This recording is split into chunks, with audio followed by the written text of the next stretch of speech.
জি, এক ভাই প্রশ্ন করেছেন যে নামাজের মধ্যে যদি এরকম দেখা যায় যে সামনের কাতার পোড়া হয়ে গেছে, তো এই ক্ষেত্রে আপনি পেছনে কি একাই দাঁড়ানো যাবে?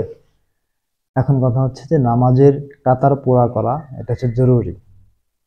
তো এখন যদি আপনি যে দেখেন নামাজের মধ্যে সামনের কাতার একদম পরিপূর্ণ হয়ে গেছে, তো সেই ক্ষেত্রে আপনি মাসলা হলো যে আপনার সামনে যে জন আছে আপনি মাঝখানে দাঁড়িয়ে সামনের জনকে হাত দিয়ে ইশারা দিবেন।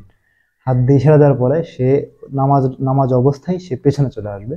তো তার সাথে কাতার পুরো করে দাঁড়াবেন। একা একা দাঁড়ানো উচিত না। এখন এই ক্ষেত্রে দেখা যাবে যদি আপনি এরকম হয় যে এখন থেকে মাছটা জানে না, তো আপনি নামাজের মধ্যে যদি তাকে ডাক দেন, হাত দিয়ে ইশারা দেন, তো সে রেগে গিয়ে পরে অন্য একটা বিশৃঙ্খলা হয়ে যেতে পারে। সেক্ষেত্রে যদি এরকম হয় যে আপনার সামনে দাঁড়ানোর কোনো জায়গা নেই, আর যদি আপনি তাকে পেছনে ডাক নিয়ে আসার জন্য ডাক দেন বা ইশারা দেন, সে রেগে যাবে, সে অজ্ঞতার কারণে। সেই ক্ষেত্রে আপনি পিছনে দাঁড়িয়ে অপারগ হলে পেছনে একা একা দাঁড়িয়ে নামাজ পড়া যাবে, কোনো সমস্যা নেই। তবে উচিত হলো কাতার মিলানো, কাতার পুরা করা।